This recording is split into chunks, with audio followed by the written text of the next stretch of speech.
그랄TV 가족 여러분, 우리는 연암 박지원의 세계 최고의 여행기 열하일기를 지금 시리즈로 보고 있지요. 지난 시간에는 연암 박지원이 어떤 사람인가에 대한 이야기를 대강 알아봤지요. 거구의 몸으로 아주 굉장히 친구를 좋아하고, 그리고 뭐랄까 그냥 호탕하고 굉장히 그 열린 마음의 그런 소유자, 어느 누구와도 친구가 될 수 있는 그런 아주 수더분한 성격. 1780년 40대 중반의 나이에 연암이 5월에 출발해서 10월까지 6개월간의 그 열하일기를 썼어요. 그런데 지금 이제 그 열하일기의 그 도입 부분이라고 할 수 있는 그 문을 열고 들어가는 것 같은 도강록을 지금 볼 텐데요. 6월 24일부터 7월 9일까지 강을 건너는 15일간의 여정을 이제 차츰차츰 한번 살펴보도록 하겠습니다. 도강록 6월 24일부터 7월 9일까지의 기록이다. 압록강에서부터 요양에 이르기까지 15일이 걸렸다. 이 강은 바로 저들과 우리 사이에 경계를 만드는 곳일세. 언덕이 아니면 곧 물이란 말이지. 사람의 윤리와 만물의 법칙 또한 저 물과 언덕과 같다네. 길이란 다른 데서 찾을 게 아니라 바로 이 사이에 있는 것이지. 무슨 뜻인지요? 인심은 위태롭고 도심은 은미한 법이지. 서양 사람들은 기하하게 한 획을 변증하면서 선 하나를 가지고 가르쳤다네. 그런데도 이 미세한 부분을 다 변증하지 못해서 빛이 있기도 하고 없기도 한 경계라고 말했어. 이건 바로 부처가 말한 닿지도 떨어져 있지도 않는다는 그 경지일세. 그러므로 이것과 저것 그 사이에서 존재하는 것은 오직 길을 아는 이라야만 볼 수 있는 법. 옛날 정자산 같은 사람이라야 될걸. 굉장히 형이 하학적인 얘기를 형이 상학적으로 하는가 싶으면 또 철학적인 이야기를 하고, 이래서 이 열하일기가 아주 보석 같은 그런 책이라는 평을 받는 거예요. 문체 하나하나 단어 하나하나가 굉장한 그 고도의 뭐랄까 수준 있는 그러한 글이지요. 자, 도강록 서문만 오늘 보겠습니다. 어째서 후삼경자라고 했는가? 여종과 날씨의 흐리고 맑음을 기록하면서 한 해를 가지고 달과 날짜를 말하려는 것이다. 어째서 후라고 했는가? 지금이 숭정, 명나라 마지막 황제인 의종이 통치하던 시기에 연호, 숭정 연간의 뒤를 잇는 시기이기 때문이다.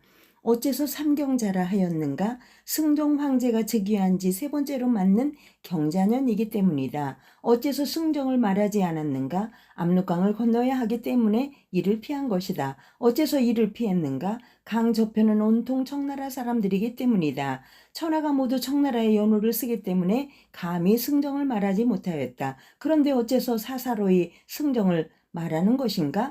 황명은 중화인데 우리나라가 애초에 승인을 받은 상국인 까닭이다. 승정 17년 의종 열황제가 명나라 사직을 위하여 죽었다. 명이 망한 지 벌써 130여 년이나 되는데 어째서 지금까지 승정의 연호를 쓰고 있는가? 청나라 사람들이 들어와 중국을 차지하자 선왕의 제도가 변해서 오랑캐가 되었다. 우리의 동력 수천리 강토는 강을 경계로 나라를 이룩하여 홀로 선왕의 제도를 지켰다. 이는 명나라의 황실이 여전히 압록강 동쪽에 존재한다는 사실을 분명히 보여주는 일이다. 힘은 비록 저 오랑캐를 쳐 없애고 중원 땅을 깨끗이 정리함으로써 선왕의 옛 시절을 광복시키지는 못할지라도 사람마다 모두 숭정을 높여 중국을 보존하는 뜻이다.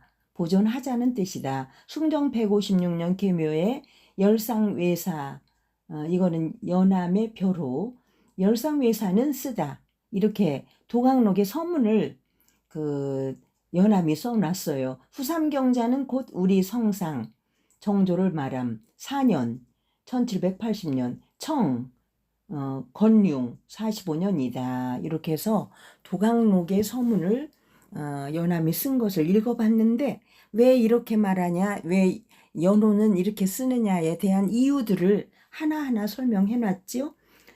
그러면 도강록 서문의 의미를 우리가 조금 더 살펴보면, 이 글은 열하일기로 들어가는 입구다. 첫 문턱에 걸맞게 연암의 호쾌한 필력이 유감없이 발휘되어 있다. 여러분도 놀랍잖아요.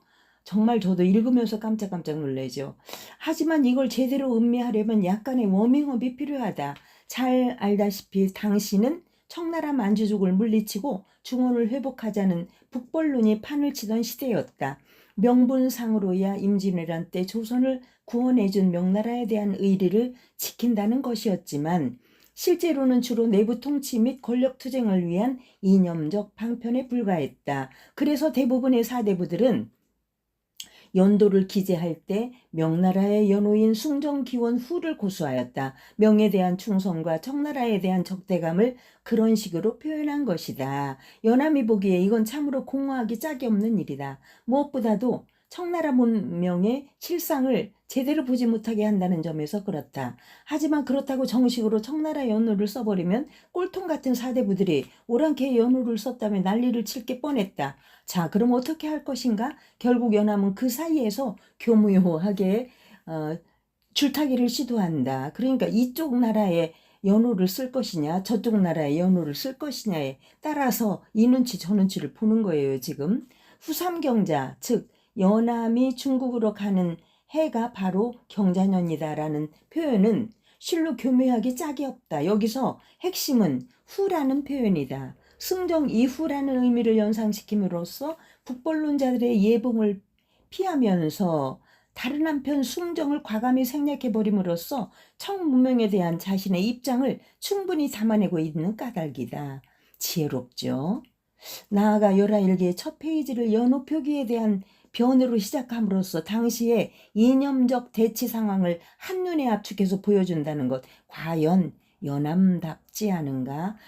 그런 점에서 이 글은 이 여행기가 어떤 매트릭스 위를 가로지를지를 예고해주는 멋진 복선인 셈이다. 굉장히 고도의 그 머리 씀씀이를 지금 아주 얇게 이렇게 피해가는 연암의 지혜로움을 우리가 볼 수가 있어서 세계 제일의 여행기라고 우리가 아주 그냥 우리뿐 아니라 전 세계 사람들이 이 글을 읽으며 아주 찬탄을 하는 거지요. 재미있고 호쾌하고 호탕하고 지혜롭고 그러면서도 코믹하고 엄청 예술적 가치도 있고요. 문체도 굉장히 섬세하면서 또 굉장히 또 막 솔직담백하고요.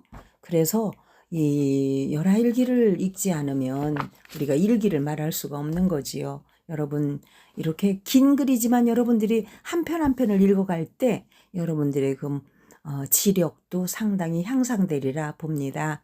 여러분 일기 화이팅! 그랄TV 윤석희였어요. 감사합니다.